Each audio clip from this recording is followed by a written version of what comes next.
देवी सती, त्याग और श्रद्धा की अद्वितीय गाथा। देवी सती का जन्म और परिचय। कभी एक छोटे से गांव में, जहां धर्म और आस्था की गूंज हर घर में सुनाई देती थी, वहां एक अनोखा बच्चा जन्मा, देवी सती। उनके पिता दक्ष प्रजापति ब्रह्मा के पुत्र थे और एक महान तपस्वी के रूप में प्रसिद्ध थे। मां परमेश्वरी, जो स्वयं देवी के रूप में पूजित थी, ने सती को जन्म दिया।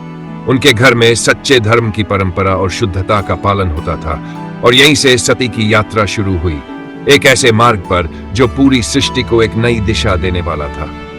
सती का रूप इतना दिव्य था कि वह जैसे ही लोगों के बीच आती, हर कोई उनकी ओर आकर्षित हो जाता।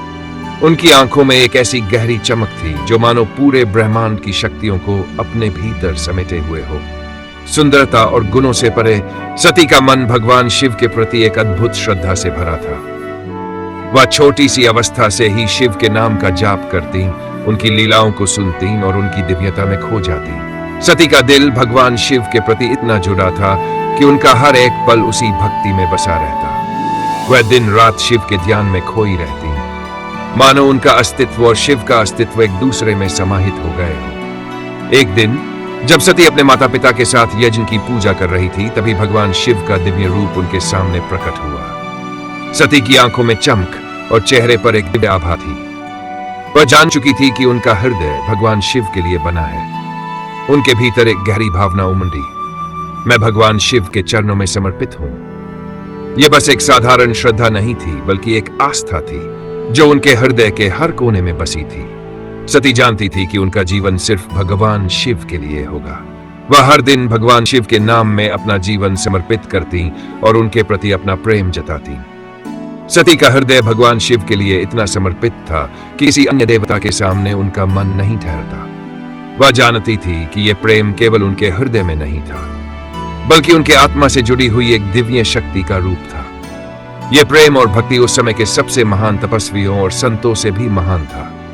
यह सिर्फ प्रेम नहीं था, यह भगवान शिव के प्रति एक समर्पण था जो समय के साथ और भी मजबूत होता चला गया। सती का जीवन भगवान शिव की शक्ति, उनके अस्तित्व और उनके अस्तित्व की महिमा को समझने की एक अनकही यात्रा बन गई। यह यात्रा आगे जाने वाली थी और वह सती का जीवन उनके श्रद्धा और त्याग के साथ एक ऐतिहासिक मोड़ लेने वाला था। यदि आप इस यात्रा के साथ सती के जीवन के हर कदम को महसूस करते हैं, तो आप जानेंगे कि यह केवल एक कहानी नहीं थी, बल्कि एक धर्म की गाथा थी। श्रद्धा, समर्पण और त्याग की अद्वितीय गाथा। देवी सती और शिव का मिलन स्थल।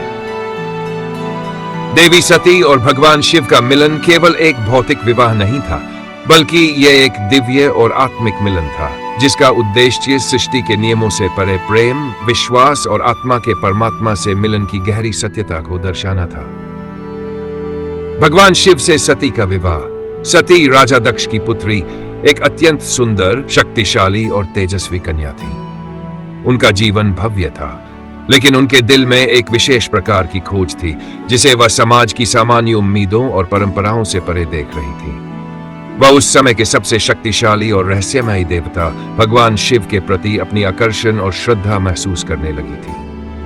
भगवान शिव, जो भूत प्रेतों और राक्षसों के साथ रहते थे, जो हिमालय में तपस्या करते थे और जो संसार से बिल्कुल अलग अपनी साधना में लीन रहते थे, वह सती के लिए अनोखे थे।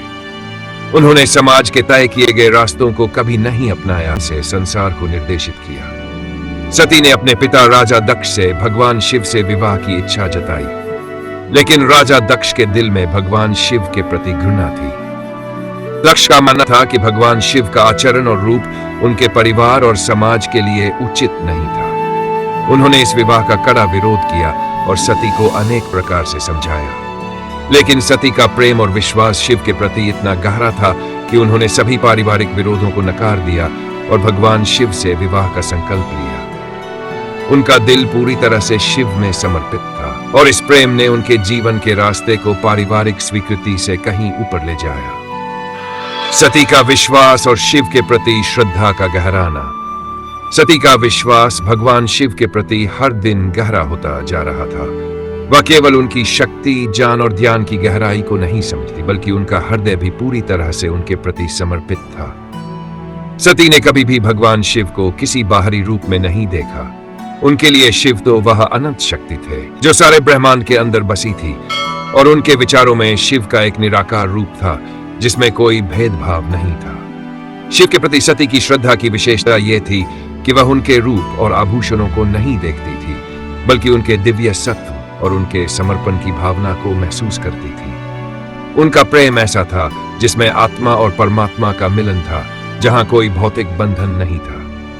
सती का विश्वास न केवल उनके विवाह को, बल्कि पूरे ब्रह्मांड के अस्तित्व और परम सत्य के प्रति उनके दृष्टिकोण को भी प्रभावित कर रहा था। शिव और सती का दिव्य मिलन। एक दिन जब सती का प्रेम और श्रद्धा भगवान शिव के प्रति अपने चरम पर पहुंच गया, तब उनके समक्ष शिव का एक दिव्य रूप प्रकट हुआ। यह रूप केवल बाहरी रूप में नहीं था, बल्कि एक अद्वितीय अनुभव था जो उनके भीतर की चेतना और आत्मा के साथ जुड़ा हुआ था। भगवान शिव का रूप परम शांति और अद्वितीय शक्ति का संचार कर रहा था। उनकी आंखों में एक अथाह सागर की तरह गहराई थी और उनका शरीर एक विलक्षण आभा से चमक रहा था। इस दृश्य को देखकर सती ने महसूस किया कि भगवान शिव का प्रेम, उनका रूप और उनकी शक्ति हर संभव रूप में उनसे जुड़ी हुई थी। उनके समर्पण में कोई शंका या संकोच नहीं था। जब दोनों का मिलन हुआ तो यह केवल एक सांसारिक मिलन नहीं था, बल्कि यह आत्मा और परमात्मा के मिलन का प्रतीक था। यह एक दिव्य संयोग था जिसमें दोनों के बीच कोई भौतिक भेदभाव नहीं था, और उनका मिलन एक प्रेम की ऐसी शक्ति बन गया जिसने सृष्टि के हर कोने में गूंजने वाली शांति और ज्ञान की धारा का निर्माण किया। सती और शिव का मिलन यह संदेश देता है कि सच्चे प्रेम और विश्वास के सामने कोई भी पारिवारिक बंधन या सामाजिक स्वीकृति मायने नहीं रखती। जब आत्मा परमात्मा के साथ जुड़ती है तो वह एक दिव्य अनुभव का हिस्सा बन जाती है, जो न केवल ब्रह्मांड के रहस्यों को खोलता है, बल्कि जीवन के सभी अस्तित्व को भी एक नई दिशा दिखाता है। यह मिलन उस विश्वास का प्रतीक है कि प्रेम केवल दिखावे तक सीमित नहीं होता, बल्कि यह एक आत्मिक गहराई और दिव्यता की ओर ले जाता है। शिव और सती का यह दिव्य मिलन आज भी हम सभी को यह याद दिलाता है कि सच्चा प्रेम समाज और परिवार की सीमाओं से परे होता है, और यह आत्मा के सबसे गहरे स्तर पर एकता और शांति की तलाश में मार्गदर्शन करता है। दक्ष प्रजापति, जो कि एक महान और प्रभावशाली देवता थे, ने एक भव्य यज्ञ का आयोजन किया था। यह यज्ञ पूरे ब्रह्मांड में प्रसिद्ध था और इसमें सभी देवताओं, ऋषियों और महान व्यक्तियों को आमंत्रित किया गया था। लेकिन इस यज्ञ में एक बड़ा संदेश था जिसे दक्ष ने जानबूझकर छोड़ा। भगवान शिव को इस यज्ञ में निमंत्रित नहीं किया गया। दक्ष का अहंकार उसे यह विश्वास दिला चुका था वह स्वयं ही सर्वोच्च है और शिव के साथ उसका कोई संबंध नहीं हो सकता। भगवान शिव, जिन्हें संपूर्ण ब्रह्मांड के कर्ता धर्ता के रूप में पूजा जाता था, दक्ष के निमंत्रण से बाहर रखे गए थे। दक्ष का यह कार्य केवल भगवान शिव के प्रति अपमान का प्रतीक था, लेकिन दक्ष को इस बात की कोई चिंता नहीं थी। उन्होंने शिव को नकारा क्योंकि उनका मानना था कि भगवान शिव उनके सम्मान और यज्ञ के योग्य नहीं थे। जब यह समाचार सती तक पहुंचा तो उसके मन में गहरी बेचैनी और द्वंद्व उत्पन्न हुआ। सती का दिल यह समझता था कि उसका स्थान भगवान शिव के पास है और वह उनके प्रति अपनी निष्ठा से कभी नहीं हट सकती। दूसरी ओर सती को यह भी महसूस हो रहा था कि उसका पिता दक्ष, जो कि एक महान ऋषि और प्रजापति है, को नाराज नहीं करना चाहिए। वह अपने पिता की इज्जत और आदर करना चाहती थी, लेकिन उसके मन में यह सवाल उठता था कि वह कैसे अपने पिता के आदेशों का पालन करते हुए शिव के अपमान को सहन कर सकती है। आखिरकार सती के दिल ने उसे यह निर्णय लेने के लिए मजबूर किया कि वह यज्ञ में जाए, शायद वह दक्ष को समझा सके और भगवान शिव के अपमान का उत्तर दे सके। वह यह भी जानती थी कि यदि उसने ऐसा नहीं किया तो वह खुद को कभी माफ नहीं कर पाएगी। यज्ञ स्थल पर पहुंचने पर सती ने देखा कि यज्ञ का माहौल बहुत भव्य था, लेकिन उसमें भगवान शिव का कोई स्थान नहीं था। उन्हें पूरी तरह से अनदेखा किया था। सती का दिल टूट गया, लेकिन उन्होंने खुद को संभालते हुए यज्ञ में सम्मिलित होने का प्रयास किया। उन्होंने देखा कि वहां सभी देवता और ऋषि शांत और असहाय खड़े थे, और दक्ष ने भगवान शिव के अपमान की बात को नकारने की पूरी कोशिश की थी। जब सती ने देखा कि उनका पिता दक्ष भगवान शिव के प्रति अपने अपमान को लेकर गर्वित है, तो उनका हृदय पीड़ा से भर गया। दक्ष ने सती से कहा, तुम शिव के साथ क्या कर रही हो? वह एक निर्लज्ज, विरक्त और बर्बर देवता है। वह तुम्हारे जैसे पवित्र कुल के योग्य नहीं है। यह सुनकर सती का हृदय और भी अधिक आहत हुआ। उनके सामने एक विकट स्थिति खड़ी थी। एक ओर उनका पिता था जिसका अपमान वह नहीं सह सकती थी, और दूसरी ओर भगवान शिव थे जिनके प्रति उनका अडिग प्रेम और निष्ठा था। सती का आंतरिक संघर्ष चरम सीमा पर पहुंच गया। उन्होंने अपने पिता के सामने अपने अपमान को सहन करना स्वीकार नहीं किया। उनका मन पूरी तरह से टूट चुका था। वह जानती थी कि इस अपमान का कोई और हल नहीं हो सकता। उन्होंने अपने पिता से कहा, यदि भगवान शिव का अपमान करना ही तुम्हारे लिए सम्मान की बात है तो मैं इस यज्ञ को समाप्त करती हूं। सती ने गहरे दुख के साथ यज्ञ स्थल छोड़ने का निर्णय लिया और अपनी निष्ठा को बचाने के लिए कुछ ऐसा किया जिसे इतिहास ने कभी नहीं भुलाया। वह वहां से चली गई और उनका आहत मन यह मानने को तैयार नहीं था कि भगवान शिव के सम्मान के बिना वह जीवित रह सकती है। उन्होंने अपने अस्तित्व को खत्म करने का निर्णय लिया ताकि शिव के अपमान का उत्तर दिया जा सके और अपनी निष्ठा को कायम रखा जा सके। यह था सती का साहस और उनका आंतरिक संघर्ष, अपने पिता के सम्मान और भगवान शिव के प्रति अपनी निष्ठा के बीच की जटिल स्थिति जो उनके जीवन के एक महत्वपूर्ण मोड़ पर समाप्त। जब सती को अपने पिता दक्ष के यज्ञ में अपमानित किया जाता है, उनका हृदय दर्द से भर जाता है। शंकर के प्रति अपनी अटूट श्रद्धा और प्रेम के कारण वे यह सहन नहीं कर पाती। उनका मन म्लान और व्यथित होता है क्योंकि उनके पिता ने शिव का अपमान किया है और इस अपमान का प्रभाव सती के मन पर गहरे घाव छोड़ता है। यद्यपि वे जानती हैं कि उनका पति शिव अनंत और अविनाशी है, फिर भी वे ये नहीं सहन कर सकती कि उनके प्रियतम का इस प्रकार अपमान किया जाए। यज्ञ में शामिल सभी देवता और ऋषि मूक हो जाते हैं जब सती ये सुनती है कि उनके पिता दक्ष ने शिव का तिरस्कार किया है। उनका दिल टूट जाता है और इस अपमान के कारण उनका अस्तित्व असहनीय हो जाता है। फिर अपने कर्तव्यों और अपनी निष्ठा को ध्यान में रखते हुए सती को एक कठोर निर्णय लेना पड़ता है। उनका आत्म बलिदान न केवल अपने अपमान का प्रतिकार है, बल्कि यह पूरी सृष्टि के प्रति उनका समर्पण और प्रेम भी है। सती यज्ञ स्थल पर पहुंचती है। उनके कदम भारी होते हैं, लेकिन उनका चेहरा समर्पण और निश्चय से भरा हुआ होता है।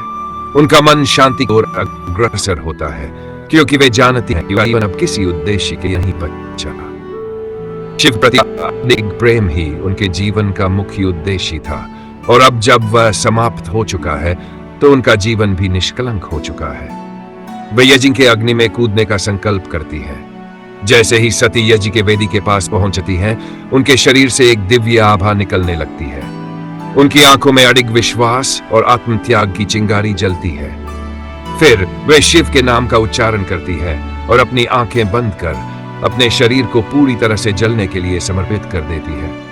यह आत्मदाह का दृश्य न केवल एक दुखद पल है, बल्कि एक शक्ति और समर्पण की अभूतपूर्व मिसाल भी है। उनका यह बलिदान उनके जीवन का अंतिम अध्याय बन जाता है और उनके शरीर से निकलती हुई लौ देवताओं के बीच एक गहरी चुप्पी को जम देती है। शिव का क्रोध अब आकाश और पृथ्वी दोनों को हिलाने लगता है। उनका क्रोध समुद्र की लहरों की तरह उफान मारने लगता है और पूरे ब्रह्मांड में तहलका मच जाता है। उनका चेहरा आक्रोश से जल रहा होता है और उनका त्रिशूल पूरी शक्ति से शून्य को भेदने के लिए तैयार हो जाता है। शिव का यह क्रोध इतना प्रचंड होता है कि वह ब्रह्मा और विष्णु को हस्तक्षेप करने के लिए मजबूर करता है। दोनों देवता जो सत्य के प्रतीक हैं, शिव के क्रोध से भयभीत हो जाते हैं। विष्णु और ब्रह्मा शांति की बात करते हैं और शिव को समझाते हैं कि यह स्थिति समय के साथ बदल सकती है। विष्णु कहते हैं, भगवान, सती का आत्म बलिदान एक महान कार्य था, परंतु यह समय की एक विचित्र लीला है। यह नहीं हो सकता कि हम सभी को इस क्रोध के परिणाम से निपटना पड़े। ब्रह्मा भी जोड़ते हैं, सती की आत्महत्या से केवल आत्मविनाश होगा। हमें इसके पीछे के उद्देश्य को समझने की आवश्यकता है। शिव कुछ पल के लिए चुप हो जाते हैं और फिर उनका क्रोध धीरे धीरे शांति में बदलने लगता है। वह अपनी नजरें शून्य में घुमाते हैं और उनके मन में सती के साथ बिताए गए पवित्र क्षणों की यादें ताजगी से उभरने लगती हैं। यह घटना महाकाव्य के सबसे महत्वपूर्ण मोड़ों में से एक है, क्योंकि इस घटना के बाद शिव और सती के संबंधों की गहरी परिभाषा सामने आती है। सती का बलिदान, जो अंततः शिव के लिए उनके प्यार और श्रद्धा का सर्वोच्च प्रमाण था, ब्रह्मांड के प्रवाह में एक नया मोड़ लेकर आता है। इसके बाद सती के शरीर को पृथ्वी पर छोड़ दिया जाता है और यह घटना पूरी सृष्टि के लिए एक नई दिशा और जान का आरंभ करती है। इस दृश्य के माध्यम से हमें न केवल सती की महिमा और बलिदान की गहरी समझ मिलती है, बल्कि हम यह भी समझ पाते हैं कि संसार में कभी कभी दुख और त्याग के बिना प्रेम की गहरी सच्चाई का पता नहीं चलता। सती का आत्मत्याग एक ऐसी शक्ति का प्रतीक बन जाता है जो केवल मृत्यु से परे होती है, और यह एक जीवनदायिनी यात्रा के रूप में शिव और सती के अडिग संबंधों को स्थायी बना देता है।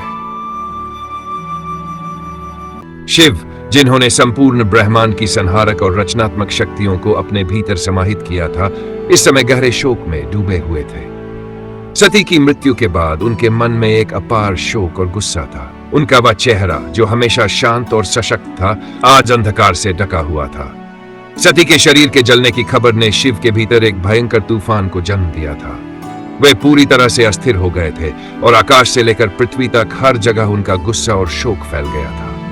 शिव के भीतर गहरा गुस्सा था, लेकिन उनका शोक और व्यथा उससे कहीं ज्यादा गहरी थी। उन्होंने अपने शरीर से सारे आभूषण हटा दिए और अपने बालों को अस्त व्यस्त कर लिया।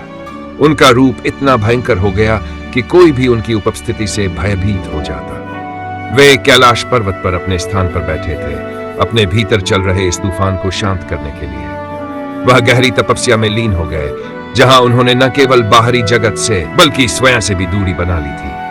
उनकी तपस्या ने ब्रह्मा और विष्णु को हस्तक्षेप करने के लिए मजबूर किया। दोनों देवता जानते थे कि अगर शिव का यह शोक और क्रोध यूं ही जारी रहा तो ब्रह्मांड में संतुलन बिगड़ सकता है। ब्रह्मा, जो सृजन के देवता थे, और विष्णु, जो पालन करता थे, दोनों ने मिलकर शिव से संपर्क किया। वे इस समय उनकी गंभीरता और क्रोध को समझते हुए उसे शांत करने की कोशिश करने आए। ब्रह्मा और विष्णु ने शिव के पास आकर उन्हें शांति की बात समझाई, लेकिन शिव का गुस्सा और शोक इतना गहरा था कि वे सुनने को तैयार नहीं थे। उन्होंने अपना ध्यान सती की मृत्यु और उनके द्वारा किए गए त्याग पर पूरी तरह से केंद्रित कर लिया था। शिव ने कहा, क्या मैं एक बार फिर से अपनी प्रिय सती को नहीं पा सकता? यह संसार उनके बिना अधूरा है और मेरी आत्मा भी। उनकी गंभीरता और शोक ने ब्रह्मा और विष्णु को भी विचलित कर दिया। विष्णु ने कहा, शिव, तुम्हारा शोक स्वाभाविक है, लेकिन अब तुम्हें अपना शोक शांत करना होगा ताकि जीवन का चक्र फिर से अपनी गति पकड़ सके। सती का त्याग यथार्थ था, लेकिन तुम्हारे शोक के कारण ब्रह्मांड में विकृति आ सकती है। शिव के भीतर एक गहरी दुविधा थी। एक ओर उनका गुस्सा और शोक था और दूसरी ओर ब्रह्मांड के संतुलन की आवश्यकता थी। लेकिन वे जानते थे कि उनके द्वारा किया गया ये शोक न केवल उनके लिए बल्कि संपूर्ण सृष्टि के लिए भी घातक हो सकता है। अंततः वे शांत हुए और तपस्या में गहरे लीन हो गए, ये जानते हुए कि इस समय उन्हें केवल अपने भीतर की शांति और संतुलन की आवश्यकता है। इस तरह से भगवान शिव ने अपने शोक और गुस्से को शांति में बदलने के लिए तपस्या की, और उनकी यह तपस्या संपूर्ण ब्रह्मांड के लिए एक महत्वपूर्ण मोड़ साबित हुई। सती के त्याग और दुखद अंत के बाद भगवान शिव ने उन्हें अपनी पत्नी के रूप में पुनः प्राप्त किया। देवी सती अब देवी पार्वती के रूप में जन्मी थी। उनका जीवन एक नई शुरुआत था, जिसमें उनका संकल्प और भक्ति भगवान शिव के प्रति अडिग थी। पार्वती ने कठोर तपस्या की और भगवान शिव के प्रति अपनी प्रेम और श्रद्धा को हर पल महसूस किया। उनका हर कदम भगवान शिव को पाने की ओर था। कठिन तप और साधना के बाद शिवजी ने पार्वती से दर्शन दिए। दोनों के मिलन ने एक नई ऊर्जा को जन्म दिया। यह मिलन केवल शारीरिक नहीं बल्कि आत्मिक था, जिसे प्रेम, आस्था और भक्ति का एक नया आयाम भरा। यह दिव्य पुनर्मिलन इस बात का प्रतीक था कि सच्ची श्रद्धा और प्रेम कभी निष्फल नहीं जाते। सती के त्याग और शोक के बावजूद उनकी पुनः वापसी हमें यह शिक्षा देती है कि भगवान के प्रति सच्ची भक्ति कभी व्यर्थ नहीं जाती। प्रत्येक त्याग का फल निश्चित रूप से मिलता है और जीवन में हर कठिनाई के बाद एक नई शुरुआत होती है। देवी सती का पुनर्जन्म और उनके प्रेम का मिलन यह दर्शाता है कि श्रद्धा, बलिदान और निष्ठा से भगवान हमेशा हमें अपने मार्ग पर मार्गदर्शन देते हैं। वीडियो का समापन देवी सती की शक्ति, उनके बलिदान और भगवान शिव के प्रति उनकी अपार श्रद्धा की महिमा के साथ होता है, जो हमें यह सिखाता है कि अगर हमारा मन और आत्मा शुद्ध है तो हर संघर्ष के बाद हमें भगवान का आशीर्वाद अवश्य मिलता है। आपने यह कथा सुनी, इसके लिए आपका धन्यवाद। सनातन संस्कृति के ऐसे और रहस्यमयी और प्रेरणादायक प्रसंगों के लिए हमारे चैनल से जुड़े रहें। अगर आपको यह वीडियो पसंद आया तो इसे लाइक करें और चैनल को सब्सक्राइब करें। बेल आइकन दबाएं ताकि आपको हमारे नए वीडियो की जानकारी सबसे पहले मिले। हमारे साथ सोशल मीडिया पर भी जुड़ें, जहां हम रोचक चित्र, पौराणिक कथाएं और विशेष जानकारी साझा करते हैं। लिंक आपको डिस्क्रिप्शन में मिल जाएगा।